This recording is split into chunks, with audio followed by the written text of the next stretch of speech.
얼마 전 통계청이 발표한 2021년 작년이죠. 출생 사망 통계에 따르면 지난해 우리나라 인구는 57,300명 정도가 자연 감소했습니다. 자연 감소라는 말은 출생아 수에서 사망자 수를 뺀 것인데 감소, 영어로 마이너스라는 뜻이에요.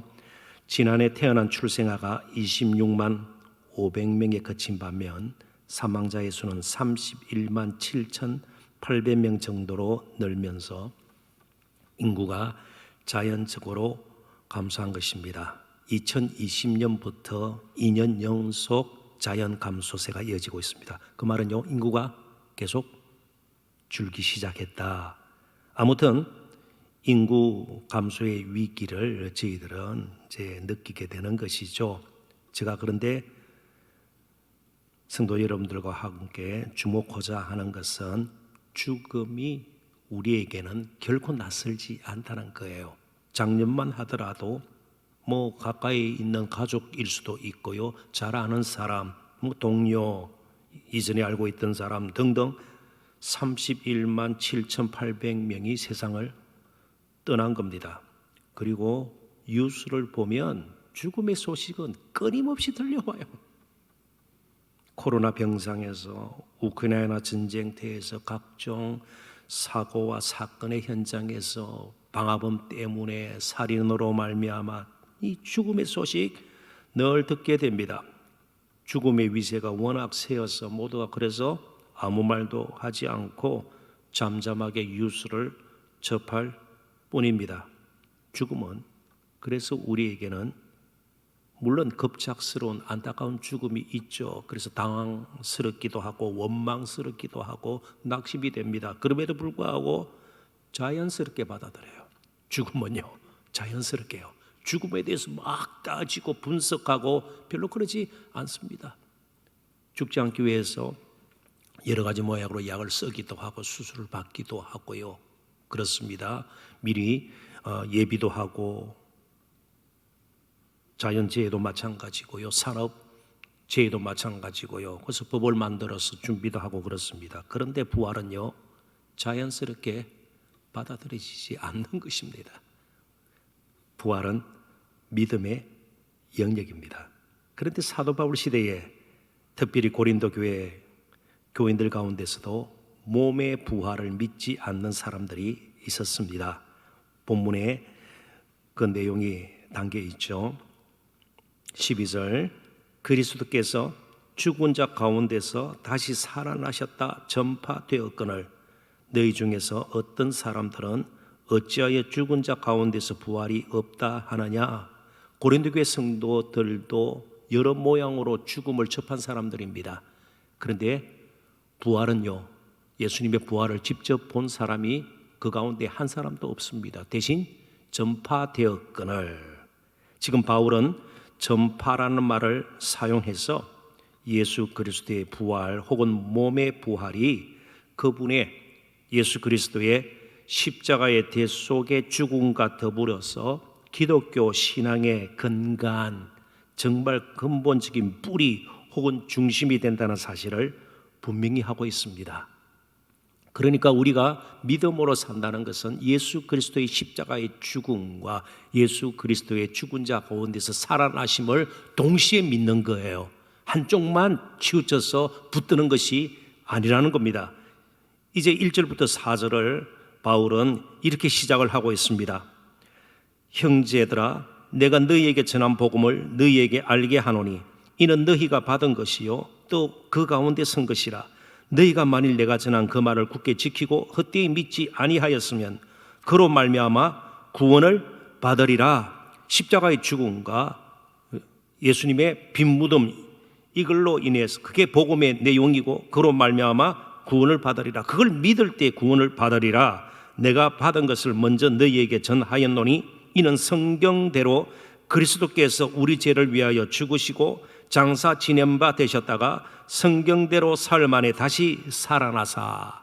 이 전파된 내용이고 복음이고요, 이 복음을 받아들이고 믿어야 구원에 이른다는 것을 분명히 말씀하고 있습니다. 그래서 오늘 본문으로부터 시작돼서 19절까지 한 단락인데요, 한 문단인데, 만약이라는 말을 6번이나 사용하면서 몸의 부활을 믿지 않으면 우리의 신앙과 그에 따른 모든 수고, 모든 사역들이 헛될 것이라 강조를 합니다.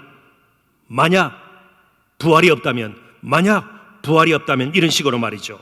자, 그러니까 예수님의 십자가에서의 죽음을 믿는다면 그분의 죽은 자 가운데서 살아나심 역시 믿어야 합니다.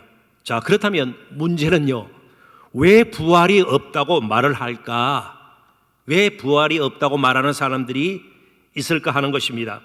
본문에 살아나셨다, 12절 본문에 말이죠, 그리스도께서 죽은 자 가운데서 다시 살아나셨다 전파되었거늘, 이 살아나셨다라는 동사가 헬라어로 완료 수동형인데요, 문법적으로 풀이를 하면 하나님께서 예수님을 온전히 살아나게 하셨다. 부활은요, 누구의 일이에요? 하나님의 일이에요. 하나님께서 하실 일을 하신 것입니다. 하나님께서 혹은 그분의 영 성령으로 예수님을 살리셨습니다. 그러니까 우리가 관여한 일이 전혀 아닙니다. 누군가가 힘을 보태야 하는 그런 일도 아닙니다. 오직 하나님께서 약속하신 대로 하나님의 뜻 가운데, 하나님의 구원 계획 가운데 하나님의 능력으로 그렇게 하신 것입니다. 예수님 당시에도 예수님의 죽음을 본 자는 상당수 있습니다. 로마 군병으로부터 멀찍이 또 바라보았던 제자들도 있을 것이고요, 가까이서 바라보았던 여인들도 있습니다. 죽음을 본 사람 여럿 있습니다. 장사 지낸데 동참했던 사람도 물론 많지는 않지만 분명히 있습니다. 그러나 예수님의 제자라 할지라도, 가까이 따르던 여인들이라 할지라도 무덤 안에서 일어난 일을 본 사람은 아무도 없는 거예요. 마찬가지로 하나님께서 이 우주 만물을 지으실 때에 그때 그것을 본 사람이 있는가? 없어요. 모세가 창세기를 기록했을 때에 그건 믿음으로 된 것입니다. 믿음으로 성령께서 그의 마음에 믿음을 허락하셔서 그렇게 기도한 것입니다. 하나님께서 하신 것이에요. 우주 만물을 지으신 것 누가 관여하고 몇몇 아주 과학자들이, 기술자들이 우주 만물을 지으시는데 하나님께 조언을 하면서 아니에요. 보장한 것이 아니에요. 하나님께서 하셨습니다. 부활도 빈 무덤 가운데, 그죠? 예수님의 무덤 가운데 빈 무덤으로 만들어 놓으신 분은 하나님이세요. 살아나시게 하나님께서 하신 겁니다. 하나님은 언제든지 죽은 자를 살리실 수 있습니다. 믿으세요? 하나님은 언제든지 우주 만물을 지으셨듯이 죽은 자를 살리실 수 있는 겁니다. 말씀으로 흙으로 저와 여러분을, 우리 인류의 시조를 지으신 것처럼 언제든지 죽은 자 살리실 수 있는 것입니다. 영을 불어넣으실 수가 있는 것입니다. 다만 우리를 믿게 하는 방식을 달리하실 따름입니다. 자, 그러면 오늘날도요, 의사로부터 사망 선고를 받은 자가 벌떡 일어나면요, 예수 잘 믿을 것 같지 않아요? 어때요, 여러분? 잘 믿을 것 같은데요? 아니요. 하나님께서 하는 방식을 따르지 않아야 하면 저거 가짜다, 죽은 척 했다, 그렇게 되는 겁니다. 하나님은 얼마나 우리가 불신앙적인지, 본성이 얼마나 거짓으로 가득 찬지를 너무나도 잘 알고 계세요. 그래서 그런 식으로 예수를 믿게 하시는 것이 아니라 다른 방식으로, 그것이 우리에게는 훨씬 복이 되기 때문에 그렇습니다. 우리를 사랑하시기 때문에 그렇습니다. 죽은 자를 그 자리에서 일으키신다 하더라도 믿을 것 같지만 이게 아니에요. 그래서 제가 성경의 두 부분을, 한쪽은 예수님의 비유 가운데, 한쪽은 실제 인물 이야기를 통해서 이 부분을 좀 더 설명을 하겠습니다. 자, 누가복음 16장 29절부터 31절, 이것은 여러분 잘 아시는 거지 나사로와 부자의 비유에 나오는 이야기입니다. 이제 이 부자가 죽었습니다. 나사로도 죽었습니다. 그런데 나사로는요, 아브라함 품에 있었고요, 부자는요, 음부에서 굉장히 심한 고통을 당합니다. 뜨거워서 견딜 수가 없는 거예요. 그래서 아브라함에게 이 나사로를 좀 형제들에게 보내면 그들이 여기 오지 않을 수도 있지 않겠는가? 죽은 나사로가 살아났으니까 보고 믿을 수도 있지 않겠는가 말이죠. 그러면 자기가 고통당하는 이곳으로 오지 않을 수도 있단 말이죠. 그리고 이제 29절 아브라함이 대답을 하는 거예요. 아브라함이 이르되 그들에게 모세와 선지자들이 있으니 죽은 자가 살아나는 나사로가 다시 돌아가서 그들 눈에 보이지 않더라도 모세와 선지자, 모세는 율법을 대표하고요, 그 다음에 선지자들, 선지서들, 기록된 말씀들이 다 있지 않아요. 있으니 그들에게 들을지니라. 이르되 그렇지 아니하니이다. 아버지 아브라함이여, 만일 죽은 자에게서 그들에게 가는 자가 있으면 회개하리이다. 죽은 자가 일어난, 사망 선고를 받은 시체가 갑자기 벌떡 일어나면, 그것도 여러 군데서 그렇게 되면 얼마나 사람들이 많이 회개하겠는가. 이르되 모세와 선지자에게 듣지 아니하면 비록 죽은 자 가운데서 살아나는 자가 있을지라도 근함을 받지 아니하리라 하였다 하시니라. 예수님 너무나도 잘 알고 계셨습니다. 복음을 받고 믿지 않으면 바로 그 자리에서 죽은 자가 살아나더라도 믿지 않을 것이라는 말입니다. 아브라함의 경우를 한번 보십시다. 아브라함, 하나님으로부터 후손에 대한 약속을 받았습니다. 그리고 그 나이, 그죠? 100세나 되어서 아들을 얻었습니다. 이삭을요. 독자예요. 얼마나 귀한 아들이에요. 근데 하나님께서 그 독자 이삭을 번제물로 드리라는 겁니다. 근데 실제로 도망쳤습니까? 애를 데리고요. 어디 하나님의 낯을 보지 않으려고 도망쳤습니까? 아니에요. 아무 일도 없다는 듯이, 아무 일도 없다는 듯이 실제로 나무를 벌려놓고요, 이제 아이를 잡으려고 합니다. 말씀에 순종해요. 결박합니다. 히브리서 11장 17절부터 19절 보면 어떻게 그가 그렇게 할 수 있었는가 잘 나타나 있습니다. 아브라함은 시험을 받을 때에 믿음으로 이삭을 드렸으니 그는 약속들을 받은 자로 돼 그 외아들을 드렸느니라. 그에게 이미 말씀하시기를 내 자손이라 칭할 자는 이삭으로 말미암으리라 하셨으니 그가 하나님이 능히 이삭을 죽은 자 가운데서 다시 살리실 줄로 생각한지라. 하나님은 죽은 자를 다시 살리실 수 있는 분이십니다. 그래서 기어코 그분의 하신 약속을 이루시는 분이시다.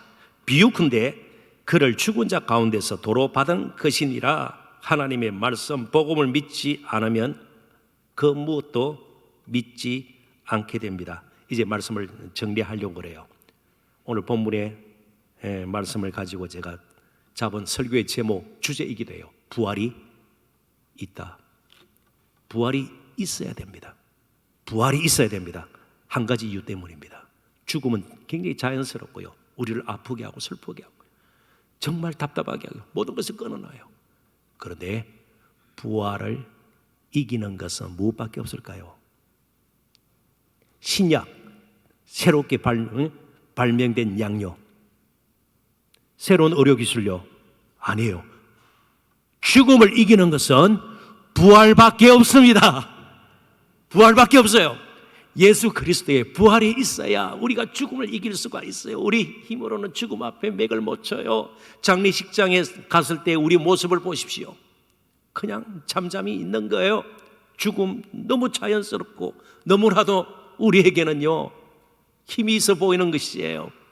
어쩔 수가 없는 것처럼 여겨집니다. 부활 외에 죽음을 이길 수 있는 것은 없습니다. 우리의 힘으로는 죽음 앞에서 할 수 있는 것이 아무것도 없습니다. 우리로 죽음을 이기게 할 수 있는 것은 오직 예수님의 몸의 부활밖에 없습니다. 그래서 예수 그리스도 안에서 이제 우리는 우리의 부활을 소망하게 되는 것이에요. 자신감을 가지십시오. 부활하신 예수님이 내 안에 사시기에 더 이상 죽음이 우리를 지배하지 못합니다. 독침처럼 쏘지 못할 겁니다. 독침처럼 말이죠. 믿음으로 우리는 예수님의 부활에 동참하게 되는 겁니다. 그래서 우리는 이제 부활의 확신과 소망을 가지고 살아야 되는 것이죠. 고린도전서 15장 55절부터 58절의 말씀입니다. 사망아, 너의 승리가 어디 있느냐? 사망아, 내가 쏘는 것이 어디 있느냐? 사망이 쏘는 것은 죄요, 죄의 권능은 율법이라. 우리 주 예수 그리스도로 말미암아 우리에게 승리를 주시는 하나님께 감사하노니 그러므로 내 사랑하는 형제들아, 견실하며 흔들리지 말고 항상 주의 일에 더욱 힘쓰는 자들이 되라. 이는 너희 수고가 주 안에서 헛되지 않은 줄 알미라. 한번 크게 외쳐볼까요? 부활이 있다. 왜요? 하나님 살아계시니까, 하나님의 능력을 우리가 믿으니까요. 예수님께서 몸의 부활을 직접 이루시고 또 우리에게 복음으로 주셨기 때문입니다. 이제 우리가 예수 그리스도의 십자가의 죽으심, 그 대속의 죽으심의 은혜를 믿는다면 예수 그리스도의 몸의 부활을 믿어야 합니다. 죽음을 이길 수 있는 것은 바로 그분의 부활밖에 없고, 그 안에 이제 우리가 영원토록 살게 되었으니 우리 또한 죽음 앞에서 두려워하지 아니하고 오직 부활의 소망과 기쁨과 능력을 가지고 남은 때를 사셔야 합니다. 예수 다시 사셨네. 이 아름다운 고백이 오늘 종일토록 우리의 신앙 고백을 통해서, 기도를 통해서, 찬양을 통해서 이어질 수 있기를 주님의 이름으로 축원합니다. 기도하겠습니다. 하나님 아버지,